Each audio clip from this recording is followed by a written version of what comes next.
bíblica, e é muito importante que a gente cresça nesse sentido. Apocalipse capítulo 1,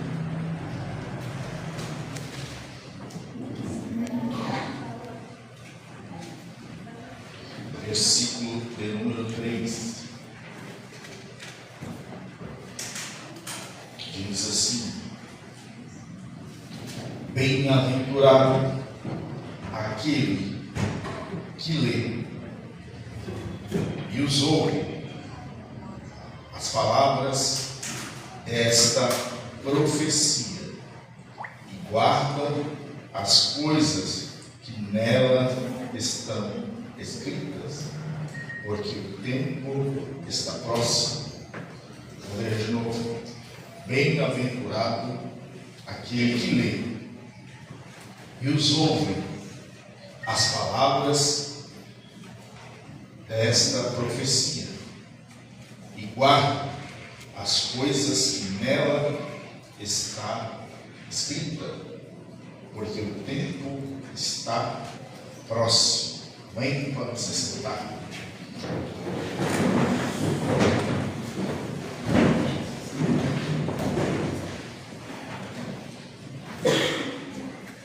João, quando tem a revelação do Apocalipse, ele vai dizer que feliz, bem-aventurado é os que leem essas palavras e também ouvem, porque em um momento você tem a oportunidade de ler, de conferir as Escrituras. Em outro momento você tem a oportunidade de ouvi-las. E as duas coisas são necessárias. Tem gente que lê, mas não ouve. Tem gente que ouve, mas não lê. Então essa é a prática que João está dizendo aqui. Feliz é aquele que lê, que ouve as palavras desta profecia. Então, a igreja precisa ter em mente que há uma prática que precisa ser obedecida: a prática de ler e a prática de ouvir. Não pode somente ouvir, não pode somente ler. Você precisa unir as duas coisas. Porque ler é você examinar as Escrituras, ouvir é você absorver e obedecer. Glória a Deus. Ler é examinar as Escrituras. Ouvir é absorver e obedecer. Amém? Nós passamos aqui algumas semanas falando sobre a primeira parte da introdução bíblica ao conhecimento bíblico, e nós vimos aqui que a Bíblia que nós temos hoje, ela foi composta de escrituras, ela é composta de cópias de escrituras antigas, e há algumas diferenças neste documento chamado Bíblia que nós carregamos. E é muito importante esta matéria, porque a interferência dos incrédulos é a seguinte: que sobre esta Bíblia que carregamos existem erros e contradições. E como pode a palavra de Deus ser reta, inerrante, revelação de Deus, se nela contém erros e aparentes contradições? Este é o argumento dos incrédulos do nosso tempo, que esta Bíblia, a qual nós carregamos, diversas cópias diferentes, existem erros ou incoerências segundo o incrédulo. E por que o incrédulo entende e chega nesta conclusão? Porque a Bíblia que nós carregamos, ela é fruto de muitas cópias. E cópia, dependendo daqueles que vão fazer as cópias, pode sofrer alguma alteração. E nossa Bíblia tem alteração. Então isso significa que ela não é correta? Significa que ela não é confiável? Significa que a nossa Bíblia não é inerrante, palavra de Deus? Não. A Bíblia continua sendo reta, inerrante e perfeita. Os erros que existem são nos copistas. Erros que existem são nas traduções idiomáticas dos idiomas que chegou até nós, mas não na revelação. Por isso que eu li Apocalipse, porque a revelação de Jesus Cristo, a qual Deus revelou a João. E essa revelação, ela é perfeita. Amém? Traduções sofreram alguns erros, mas a revelação bíblica é perfeita. Amém? Dá para entender? Porque quando você fala de alguns erros de ortografia, tradução, alguém logo vai pensar que então a Bíblia é errada, é errante. Não. A Bíblia, ela é inerrante. A revelação de Jesus é perfeita. Mas as traduções, conforme o tempo, sofreram algumas mudanças. Por isso, esse tema é muito importante para que você saiba responder às indagações, questionamento dos incrédulos a respeito das variantes, das mudanças que tem na nossa Bíblia para os originais antigos. E nós aprendemos aqui a diferença entre a Bíblia, dos manuais, dos manuscritos antigos hebraicos, para a diferença da tradução da Septuaginta. Quem lembra aqui, falamos da Septuaginta, a Bíblia dos 70, a Bíblia que foi traduzida do hebraico para o grego, lá em Alexandria.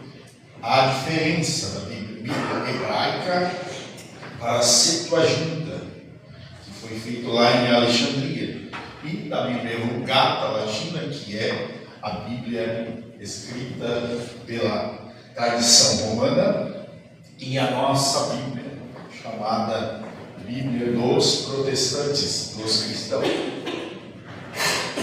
E quais são essas diferenças que os incrédulos usam disso para tentar descredibilizar a palavra do Senhor?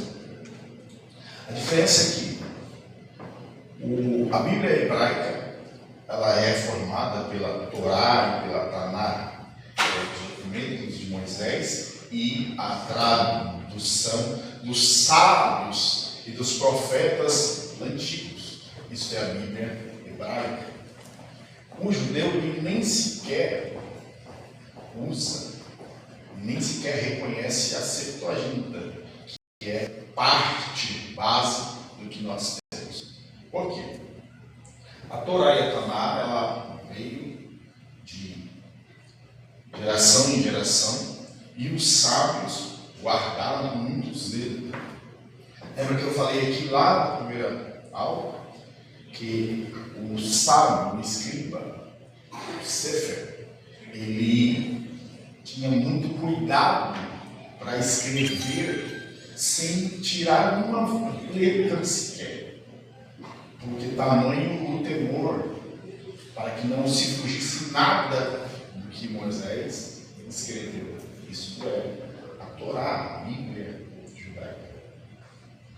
E quando chega em 280, 300 anos antes de Cristo, que a Bíblia, essa Bíblia original, esses manuscritos hebraicos originais, começou a ser traduzido lá em Alexandria pelos judeus de Alexandria, judeus de língua grega. Então, daí começou as primeiras mudanças. ou os primeiros acréscimos nas Escrituras. Que na Septuaginta, a Bíblia dos 70, que foi traduzido do hebraico para o grego, ali tem os livros apócrifos, que são os livros considerados impúrios, ou seja, livros que não são canonizados pelo entendimento da igreja cristã judaica da época.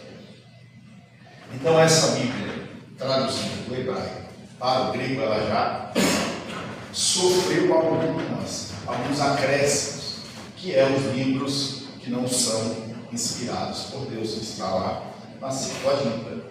E Jesus, quando começa o seu ministério, ele cita, faz algumas citações da Septuaginta, que era a língua grega que se tornou uma língua universal na época. Como hoje a língua principal nos países é o inglês, a língua grega se tornou uma língua universal, mas porém era uma língua pagã no entendimento e na visão judaica. Mas por Jesus ter citado na Nova Escritura alguns trechos da Bíblia Septuaginta, então a igreja cristã primitiva, a igreja romana, ela funda a Bíblia Vulgata e ela considera todos os escritos da Bíblia Septuaginta, que são os livros apócrifos, como inspirados e como santos. Então, tem a diferença da Bíblia hebraica, Torá e Taná, para a Septuaginta, que contém livros históricos e não santificados. A Bíblia Vulgata latina, que é do cristianismo romano, contém todos os livros que estão na Septuaginta. Já a nossa Bíblia, a qual nós lemos porque é a Bíblia que veio por meio do protestantismo, ela excluiu esses livros históricos que não são considerados santificados. Por isso existem essas diferenças. E devido a essas traduções, sofreram algumas mudanças do hebraico para o grego, algumas mudanças de sentido de palavra. E por isso existe hoje aí tanto questionamento, porque que no original dizia assim, e agora na nossa Bíblia diz mais ou menos assim, e aí causam confusão e tentam implantar incredulidade na palavra. Mas conhecendo, lendo, ouvindo, compreendendo, a gente pode ter respostas por que de algumas mudanças na Escritura. Mas isso não significa que a Escritura deixou de ser o que ela é, revelação de Deus para nós. Em 1495, a Bíblia em Portugal começou a ser escrita. E ali começou os primeiros escritos a respeito da vida de Jesus. A mulher de Dom João II começou a publicar os princípios, Bíblia em português, não no nosso idioma português, mas de Portugal, em 1495. O Brasil ele é descoberto, ele foi descoberto em 1500, ou seja, 5 anos depois que a Bíblia começa a ser publicada em Portugal, um português vem e implanta o regime colonial no Brasil, em 1500. É o que disse lá no início. Enquanto parece que uma terra está no escuro, sem conhecimento de Deus, Deus está trabalhando de um lado para trazer o conhecimento onde não tem. Ele se cumpre o que Isaías disse e o que Jesus disse: eu vim para que a palavra, a verdade, vai até os confins da terra. Ou seja, enquanto a palavra está sendo publicada em Portugal, o Brasil está sendo descoberto e essa verdade chega até nós em 1495. 5 anos depois, no ano 1500, no Brasil, descoberto e colonizado, a primeira impressão, a primeira produção de Bíblia realmente no Brasil, com língua brasileira, foi no ano de 1950, 52. A primeira casa publicadora brasileira da revista Corrigida Almeida foi no ano de 1952, ou seja, 74 anos depois da Bíblia começar a ser escrita lá no Portugal, o Brasil se funda, a primeira casa publicadora. Olha quanto tempo passa e quantas traduções. Antes disso, a Bíblia foi traduzida em outros países, em outros idiomas, até chegar à tradução do nosso idioma. E a nossa Bíblia, que nós temos hoje, aí está dividida bonitinha, né? Tem ponto, vírgula, parágrafo, capítulo. Não era assim. A Bíblia original, o manuscrito original, é tudo junto. E o hebraico se lê de trás para frente, ao contrário da nossa escrita, e é tudo junto. Não tinha ponto, vírgula, parágrafo, nem capítulo. E aí, conforme o homem vai colocando, ajustando os temas, isso é normal que na ortografia possa sofrer alguma mudança. Por isso que, para não sermos enganados pelas traduções, nós precisamos ter interesse e fome de saber os originais. Ou seja, aquela máxima que falavam para você assim, alguma coisa que você não entendia, quando alguém falava alguma coisa que você não entendia, você falava assim, está falando grego? Porque assim, parece que quando você não entende alguma coisa, alguém está falando grego, uma coisa errada. Não. Nós precisamos começar a ter um outro entendimento e dizer, eu preciso entender o grego, eu preciso entender o hebraico, porque é dessas raízes que saíram as primeiras traduções. E assim eu não me engano com um copista, ou seja, os copistas, no nosso tempo, depois de Cristo, não tiveram a mesma honestidade ou cuidado como os escribas antigos, que lavavam até as mãos para pegar a tinta e escrever com todo cuidado para não errar uma letra. Se rasurasse uma letra, jogava-se todo o documento fora e recomeçava de novo, porque era uma reverência muito grande. Isso lá no tempo dos hebreus. Mas agora, com muitos copistas, teve todo esse cuidado. Por isso, você pode achar aí alguns erros, algumas Bíblias, por exemplo, você vai achar que saiu 70 homens lá do Egito com Jacó para entrar no Egito e encontrar José. Em outras Bíblias você vai achar que saíram 75 pessoas para encontrar com José. Ou seja, as cópias têm as suas variações e erros, mas a revelação é plena, hein? E nessas traduções, passando o tempo, dos 39 livros do Antigo Testamento, na nossa Bíblia, e os 27 do Novo Testamento, formando 66 livros, esses livros não são encontrados na forma, na ordem cronológica. Lembra que eu falei dos livros proféticos que na nossa Bíblia está em uma ordem, mas na Bíblia antiga hebraica está em uma outra ordem. Por quê? Porque a nossa Bíblia ela foi composta pela tradução da Septuaginta, que já é judeus que estão lá na Grécia. Entende? Então, por isso, essa mudança de cronologia da nossa Bíblia para a Bíblia hebraica. Há uma mudança muito muito grande nessa questão da composição dos lugares que os livros estão.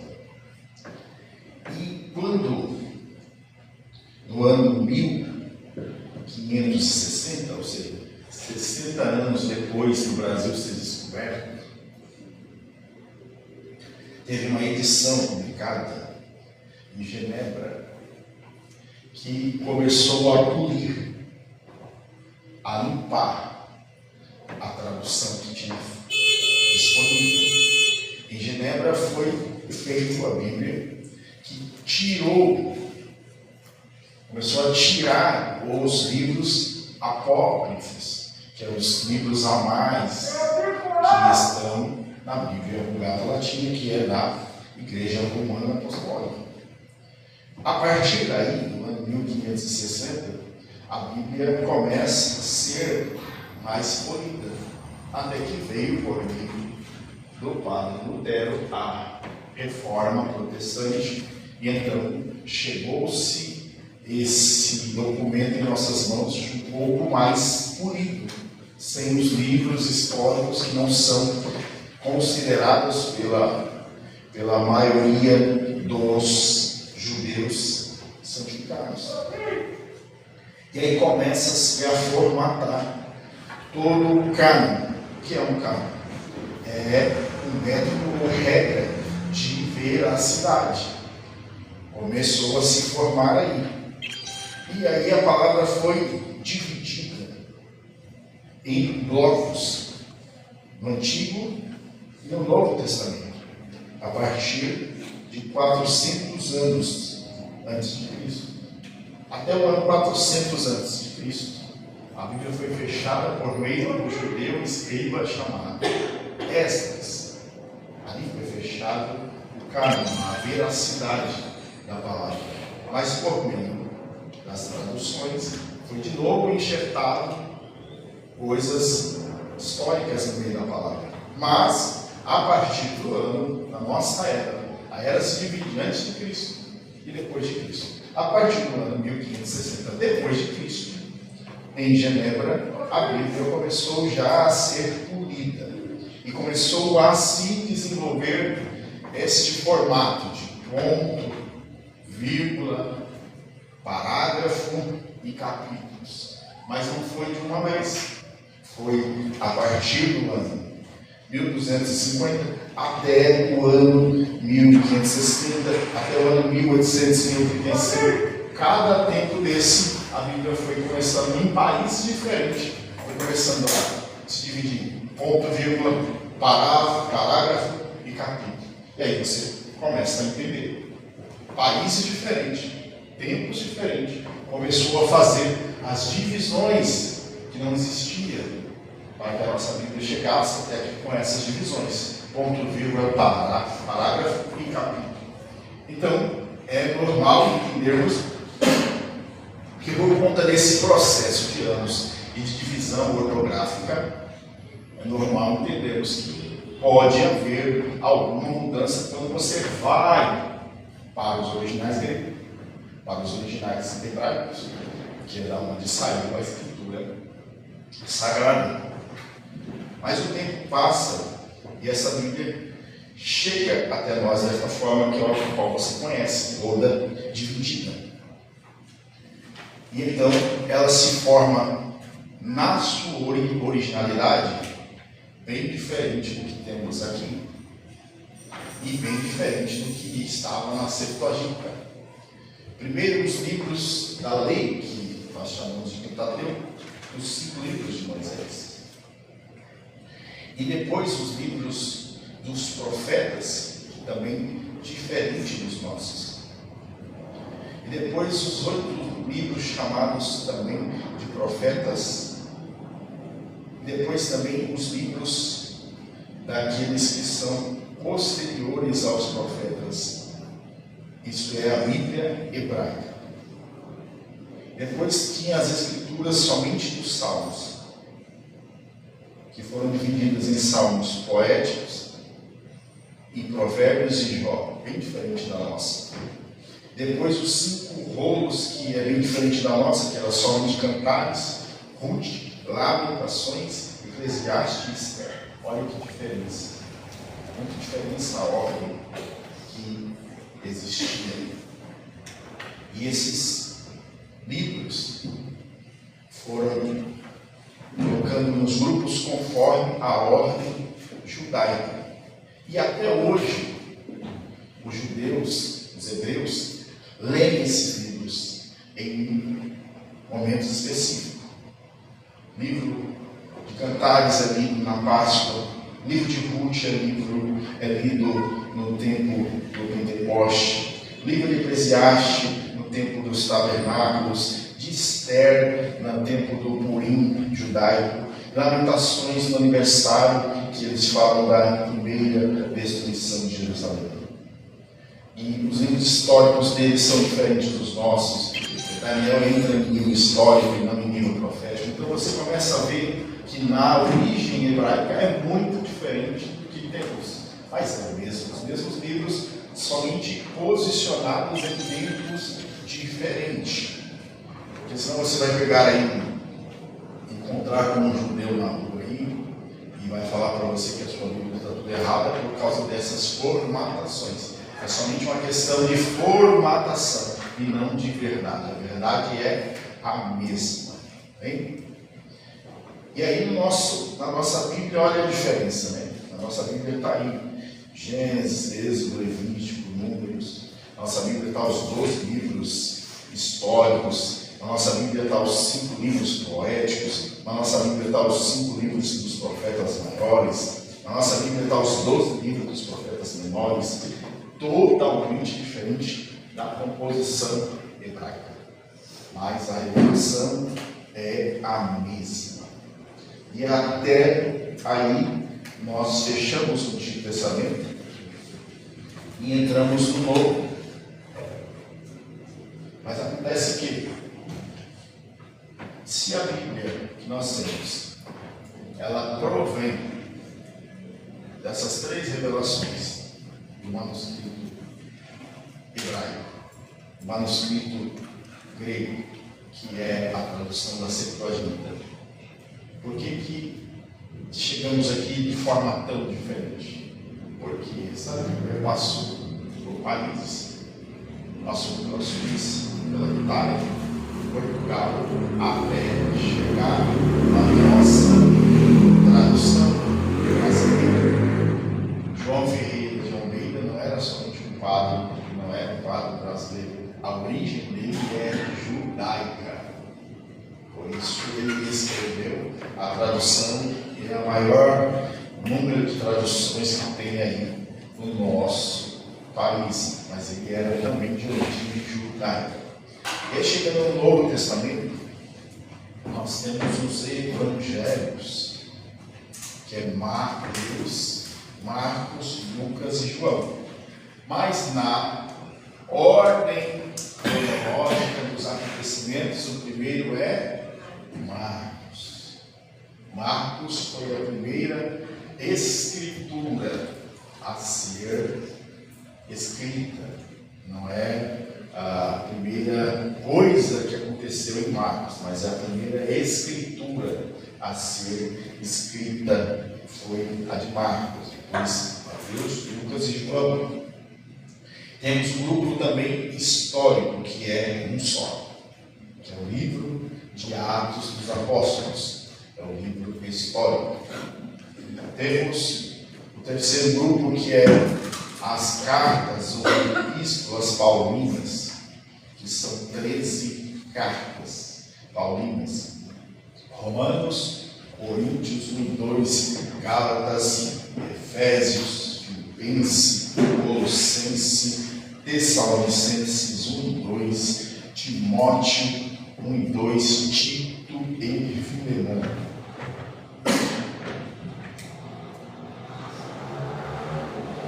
São as cartas paulinas, depois de Atos, que foi escrito pelo evangelista Lucas.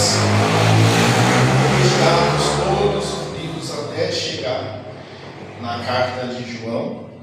Todos os livros, 13 livros, são as epístolas ou cartas paulinas. E o quarto grupo do Novo Testamento são as cartas gerais, que é a carta de Hebreu, a carta de Tiago, a carta de Pedro, 1 e 2, e as cartas de João, 1, 2 e 3 João, e a carta de Judas. São as cartas gerais para a igreja. Este é o grupo do Novo Testamento.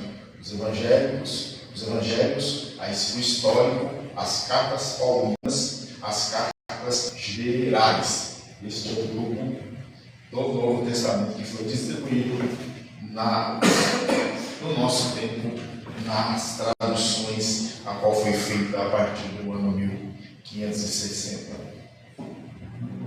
E este documento do Novo Testamento foi estabelecido na igreja aos poucos, não foi de uma vez. Não tinha todo o livro, toda a escritura do Antigo Testamento não estava pronta de uma vez. A cada 10, 15 anos, o livro ficava pronto e chegava até a igreja, até que o concílio começou a examinar e colocar isso como sagrado. Eu vou ter esforço, dedicação para que se reunisse esses documentos para a igreja. E muitas das vezes nós não percebemos que muito tempo se levou, muito esforço foi feito, e nós não compreendemos a importância de quanto tempo nós estamos levando para compreender algumas coisas. Quanto tempo você está aguardando e reservando diariamente para a leitura das Escrituras ou para ouvir as Escrituras? João disse, Apocalipse 3, bem-aventurado aquele que lê e ouve. Então, quanto tempo nós estamos reservando para a leitura e para ouvir as Escrituras? Será que nós estamos realmente interessados nesse grande esforço histórico que homens tiveram para que essas Escrituras nos fossem reveladas, preparadas, organizadas, para que nós pudéssemos ter um pouco mais de entendimento? Porque imagine você pegar um texto sem vírgula, sem ponto, sem parágrafo, sem nenhuma divisão e lendo direto, e só em grego, só em hebraico, ou só em latim, como era. E aí muita gente não tinha entendimento. E um povo sem entendimento, esse povo é manipulado por quem está falando. Entende? Por que tinha dificuldade? Por que em algum tempo a Bíblia era mais cara do que um carro? Porque havia manipulação. Porque uma verdade é poderosa. E quando este poder ele é controlado pelos homens, as pessoas sofrem com isso. Escrito está em Oséias que o povo sofre por falta de conhecimento. Porque você não tendo ou não querendo esse conhecimento, você está fadado a ser iludido, enganado por falácia. Falácia é uma forma de expressão para aquilo que não é verdadeiro. Está falando uma coisa que realmente não é. Isso é falácia. E aí, uma igreja que não compreende, que não lê, que não ouve, que não tem tempo, que não tem importância para isso, essa igreja ela é enganada.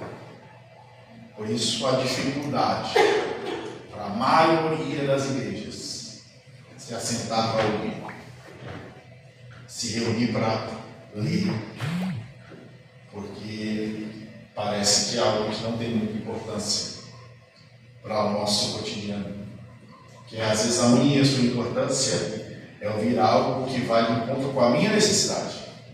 Então, se a minha necessidade é saber mais, então a palavra, a Escritura me é importante. Mas se a minha necessidade não está no campo do saber, mas está no campo de querer ter alguma coisa, então a palavra não me é muito importante. Então, se a sua necessidade é saber, essa palavra é muito importante para a sua vida. Reserve tempo para ouvir. Reserve tempo para ler. E aí você vai começar a compreender e ter resposta para as dúvidas e para os questionamentos questionamentos incrédulos. Você está pronto, como dizem em 1 Pedro capítulo 3, versículo 15, para dar resposta a respeito da esperança da sua fé? Você está pronto? Se você, às vezes, é alguém que está começando na caminhada, na fé agora, até no princípio. Mas se você, às vezes, a pessoa fala, eu sou de família cristã, eu nasci num lar cristão, minha família foi a vida inteira cristã, mas eu não tenho resposta. Por que isso? Parece uma coisa antagônica, né? O camarada nasce numa casa cristã, uma família cristã, mas nem ele, nem a família tem resposta para a sua fé. Uma coisa muito estranha, muito ruim. Como é que pode nós vivermos uma fé num Deus que não se vê, não se toca, transcendente? E aí a gente vai dizer, não, fé é fé, não. Fé não é simplesmente fé. Porque o incrédulo vai dizer assim, eu respeito a sua fé. Porque afinal de contas, fé é fé. Se cria até naquilo que não existe. Se cria até que o celular tem asa, fé é fé. Se cria até que o homem pode voar sozinho, fé é fé. Mas onde está a raiz? Onde está o fundamento? Aquilo que sustenta essa fé numa plataforma verdadeira. Como que você vai sustentar a sua fé numa plataforma verdadeira e racional? Fé não é só algo transcendente. Fé não é só algo sobrenatural. Fé também é algo natural e racional. Por isso Pedro diz, Pedro capítulo 3, saiba dar resposta à esperança da sua fé, porque a sua fé não é só algo sobrenatural, a sua fé também é racional e comprovada. Mas para isso, você precisa buscar entendimento. Ah, pastor, todos nós precisamos fazer faculdades. Não é isso. Você é um teólogo, você não precisa estar dentro de uma faculdade para dizer que você é teólogo. Teologia, estudo. Quando você coloca o seu tempo a importar-se em estudar, você é um teólogo, você é um pensador. Ponto. Você não precisa ser advogado para compreender de lei. Se você buscar, hoje é muito mais fácil, você consegue livros, documentos que você vai entender de lei. Livros que você vai entender a Constituição brasileira. Você não é advogado, você não é magistrado, você não é promotor, mas você entende os seus direitos, porque você procura saber os seus direitos. Compreendeu? Você precisa ser um crente pensante. Você precisa ter uma mente de teólogo, uma mente de fariseu. E aí talvez você ache estranho eu dizer isso, porque usar a palavra fariseu parece um insulto. Mas Jesus era fariseu. Paulo era fariseu. Os apóstolos e muitos judeus eram fariseus. Não por formação, além de Paulo. Paulo era formado em fariseu. Mas o que é farisaísmo? É aquele que defende e examina os originais para que não seja enganado e para que o povo não seja enganado. Fariseu é aquele que defende, que tem todo o cuidado com as Escrituras. Isso é a origem do farisaísmo, não é? O farisaísmo não é um insulto. Insultos são as práticas que Jesus condenou dos fariseus. Mas não, o farisaísmo original não era algo ruim, mas era algo para preservar os originais, as escrituras originais. Então eu e você precisamos ter isso em nossa mente. Ouvir, ler, examinar.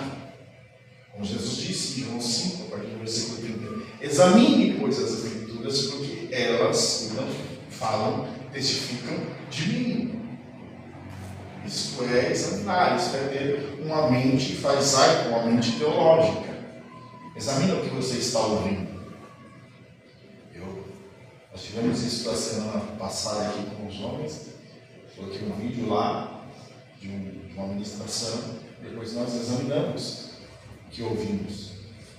Porque isto é a ideia e a vontade de Deus para nós. Você sabe o que você está comendo? Quando você recebe um prato de comida, você não olha primeiro. Você vai logo faminto, desesperado, botando comida na boca e de repente tem uma pedra lá no meio.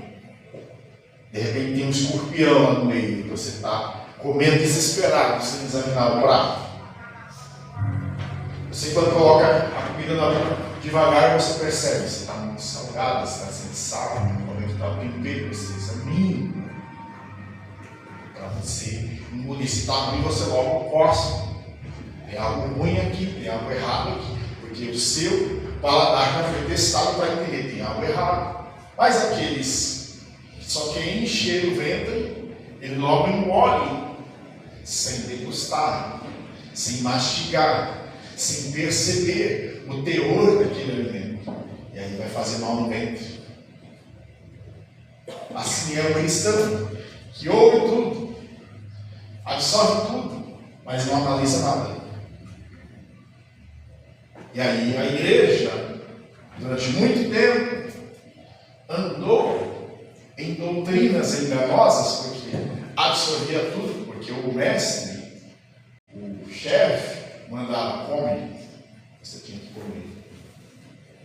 Sem entender nada, sem poder questionar, sem poder dizer, olha, esse tempero está estranho. Entende? Sem ter paladar próprio, ter que viver pelo paladar do outro, ter que viver pelo entendimento do outro. E a vontade de Jesus nunca foi essa. É por isso que Jesus combateu os fariseus, porque Jesus não estava ali para permitir que o povo agora andasse somente pelas regras dos sábios, pelas interpretações da Torá oral dos sábios. Mas Jesus veio mostrar que Ele é o mestre, Ele é o sábio, Ele é o rabi, Ele é aquele que é dono, que é a própria palavra. Entende? Então Jesus mudou a história, não só no sentido espiritual, não só no sentido religioso, mas no sentido acadêmico da palavra. Ele mudou todo o sentido de interpretação da palavra. Por isso Jesus disse para ele, você é um blasfemo, você está mudando o sentido de interpretação dos sábios. Entende? Porque que a Bíblia, a partir do Novo Testamento, os incrédulos vão dizer que está errado. Por quê? Porque Jesus ele mudou o sentido de interpretação. Ele cumpriu toda a Torá e os documentos antigos. Ele cumpriu porque ele é a própria palavra. João diz, no princípio, o verbo, a palavra, era Deus, estava com Deus e tabernaculou, habitou entre nós. Essa palavra habitar é tabernáculo. Então, estando em nós, por meio do teu Espírito, ele cravou, como diz a promessa de Jeremias 31, que uma nova aliança seria feita. E não como a aliança antiga, feita em pedras, mas cravada dos corações, por dentro, no Espírito. É o que Jesus fez. Por meio do sacrifício de Jesus, nós somos marcados, circuncidados por dentro e não mais por fora, pela interpretação de Cristo. Compreenderam isso? A Escritura do Novo Testamento, ela cumpre a Escritura do Antigo e nos revela a verdade encarnada, chamada Jesus Cristo. Esta é a interpretação de Cristo para nós. E por não seguir, por Cristo não seguir, entendimento somente dos fariseus e dos sábios que interpretaram a Torá, então Cristo não foi compreendido. Por isso esta palavra até hoje não é compreendida por religiosos judaicos e pelo mundo incrédulo, por causa das mudanças que o próprio Cristo começou a fazer. E isto, graças a Deus, chegou até nós. Não é não é nenhuma coisa que vai trazer uma mancha para o Antigo Testamento, para as antigas Escrituras. Para o judeu, Jesus e os apóstolos é uma mancha escriturística para a Torá, para eles. Para nós, como diz Paulo, isto é revelação e poder de Deus, porque não vivemos mais por letra antiga, mas pela verdade de Cristo. Então, se você não quer ser enganado, comece a se importar com o que era original, com o que é a sua Bíblia hoje e por que é assim. Então você vai ter respostas para si mesmo e resposta para aqueles que questionam sobre a veracidade, sobre a legalidade, sobre a reta justiça desta palavra a qual nós carregamos. E aí você vai saber dar resposta sobre as mudanças, por que de algumas mudanças, por que de algumas palavras serem diferentes. Porque Jesus começou essa reforma. A reforma protestante veio por meio de Lutero, no nosso tempo, mas foi Jesus que começou uma reforma. O primeiro reformador foi Jesus. Os fariseus tinham muita raiva de Jesus, porque Jesus foi o primeiro reformador. Foi o primeiro a descrever a lei de uma forma diferente. Foi o primeiro a fazer mudanças na Escritura. E como a Escritura já diz que ninguém, como Moisés disse, que ninguém poderia alterar nada, então Jesus foi acusado de blasfêmia. Como ninguém poderia alterar nada e Jesus alterou morte em vida, foi tido como blasfêmia. Porque Deus não se pode ver, não se pode tocar, porque Deus não é homem, mas é Espírito. Jesus se manifesta e dizer: quem vê o Pai vê a mim. A tradição não entendeu e crucificou por isso e disse que ele era um blasfemo. Porque um homem não pode viver séculos, mas Jesus em João 8,58 diz: ei, eu sou antes de Abraão. Então os homens olharam para Jesus e disseram: você não passa de um louco, de blasfemo? Como é que você pode ser antes de Abraão, se Abraão viveu séculos antes de nós? Porque tem coisas na Escritura e na concepção de Jesus que não se dá para entender. Nem o judeu, nem nós podemos entender como é que um homem pode entrar no ventre de uma mulher virgem e nascer. Jesus mudou a história. Entende? Como é que um Deus pode se materializar em carne, se encarnar e chamar Jesus? O homem não pode entender isso. E não é para entender. Tem coisas que a Bíblia explica. Tem coisas que nós precisamos ter. Ele é o Messias que estava profetizado na Taná.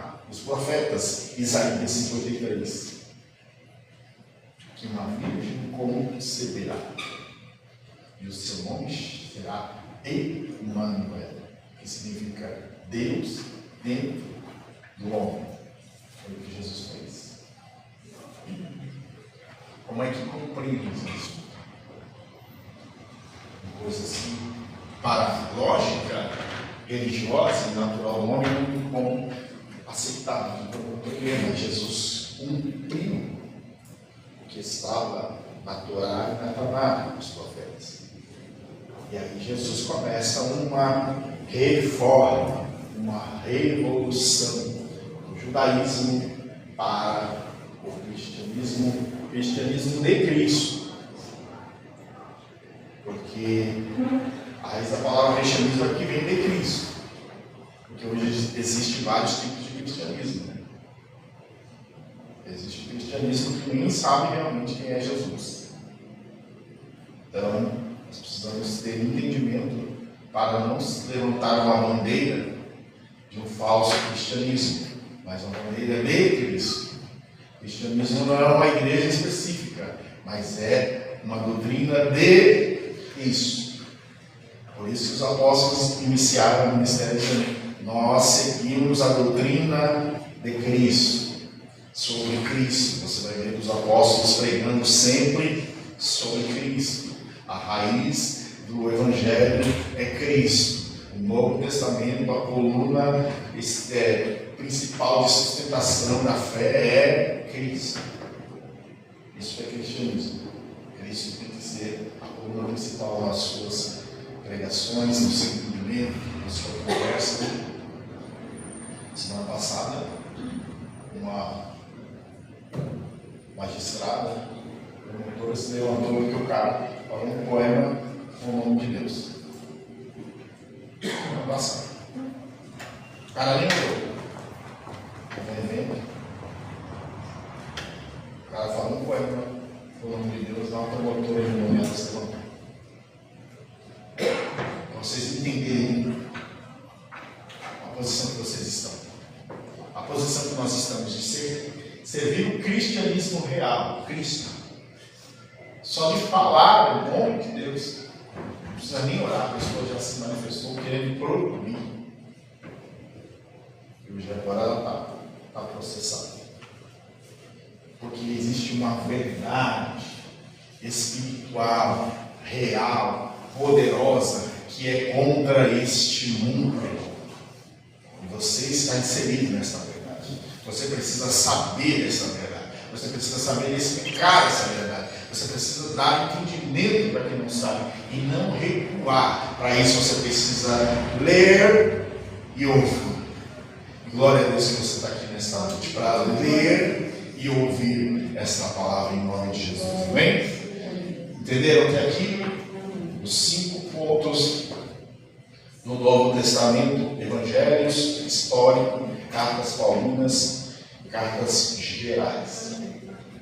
O primeiro reformador não foi Lutero.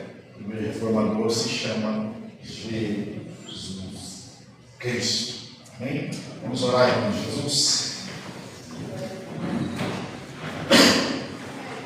A história está aí. A história confirma. Por que de tantas mudanças? Por que de tantas traduções até chegar até nós? Porque Deus usou de situações, de diferenças em nações para imprimir a sua palavra. Quando Alexandre o Grande está dominando tudo, Deus usou Alexandre para escrever a tradução da Septuaginta. Quando a igreja primitiva não tinha mais o que crer, o povo não tinha mais o que fazer, passa 400 anos do período interbíblico de Malaquias até João, Jesus vem e traz a verdade revelada. E aí a igreja começa a ter um monopólio, a igreja romana começa a ter um monopólio da religião, guarda a escritura somente no latim. Deus vai usar revoluções para escrever a Bíblia na Inglaterra, na Grécia, até chegar em Portugal, até chegar em Deus. Porque Deus é Senhor da história. Ele é Senhor da humanidade. E Ele não vai deixar a palavra dele se perder. Ainda que alguns fizeram traduções erradas e hoje já estão traduzindo Bíblia segundo a sua própria vontade, né? Bíblias inclusivas que estão traduzindo aí no Brasil, que está incluindo pecado, mas a igreja está atenta na verdade.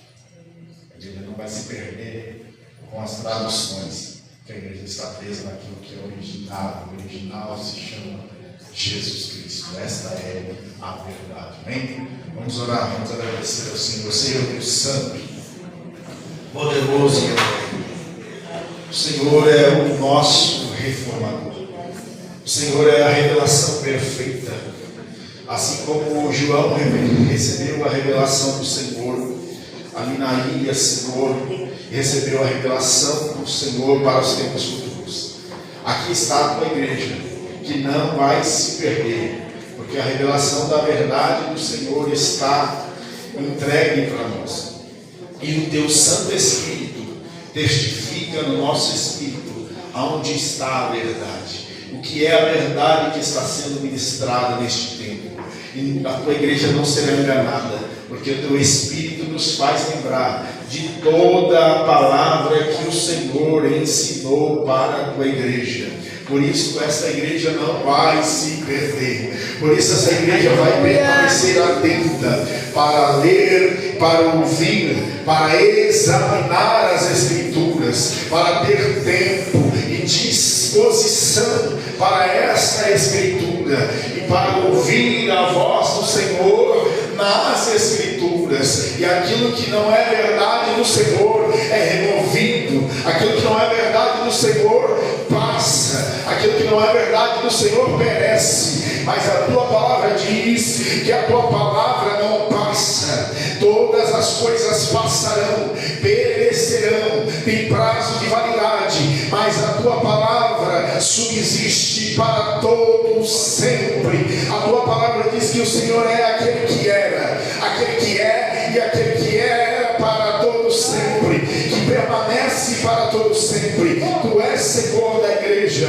tu és Senhor da humanidade, tu és a verdade revelada, tu és o verbo vivo que desceu do céu e se revelou a nós, e tabernaculou, habitou entre nós. E aqui nós estamos nesta hora para receber entendimento, graça do Senhor, para permanecer nesta verdade que é absoluta hoje e sempre, e que não perderá o teor, não perderá a verdade reta e justa que vem do trono do Senhor. Esta é a tua igreja, Senhor. Guarda os teus filhos, ó Pai, guarda o entendimento dos teus filhos, que nada venha roubar a palavra que é semeada na vida dos teus filhos, e que eles cresçam mais e mais em conhecimento, graça e poder do Senhor sobre a face da terra. Assim, Senhor, nós tomamos posse desta palavra nesta hora e sabemos discernir as diferenças que os homens colocam, as diferenças que os homens apontam, e sabemos entender que a verdade do Senhor nunca foi e nunca será apagada, porque está escrita no nosso espírito e não em tábuas feitas de pedra, não somente em folhas humanas, mas está escrita através do teu Santo Espírito dentro da tua igreja. E esta é a tua igreja, e as portas do inferno não prevalecerão contra a tua igreja. Receba isso, aplaude e glorifica ao Senhor. Glória a Deus.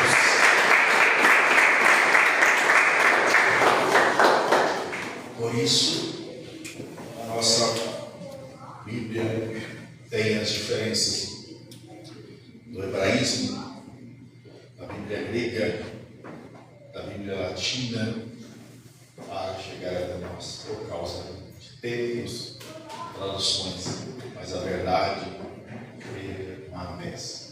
Amém? Você não perca esse entendimento em nome de Jesus. E na outra quarta estaremos aprofundando mais sobre essa questão do Novo Testamento. Vamos entender sobre essa questão dos livros históricos, apócrifos, que as traduções, as tradições romanas usam, e vamos entender por quê. Não basta apontar o erro, mas entender por que está errado. E assim a igreja vai crescendo em nome de Jesus. Amém? Sexta-feira estaremos aqui para a mesa discipular, a mesa de homens e mulheres. Domingo A, gloriando a Deus novamente. Mais anúncio, alguma coisa? Não? Então vamos orar e agradecer ao Senhor. Senhor Deus Santo, nós agradecemos pelo seu amor, graça e bondade, pelo entendimento da tua palavra sobre nossas vidas, e que aquilo que é do Senhor jamais pode ser removido. Aquilo que é do Senhor não passará, mas permanecerá para sempre em nossas vidas. Aqui está a tua igreja, Senhor. Guarda os teus filhos amparados debaixo da potente mão de volta para casa, e que o nome do Senhor seja exaltado na vida deles, que eles possam ouvir, ler, entender e examinar a verdade do Senhor e ser edificados para a honra e glória do nome santo do Senhor Jesus. Amém? Erga suas mãos, que o grande amor de Deus Pai, a graça de nosso Senhor e Salvador Jesus Cristo, que a comunhão e a consolação do Santo Espírito de Deus esteja com todos, não somente agora, mas para todos sempre. Toda a igreja diz amém. Graças a Deus, aplaude.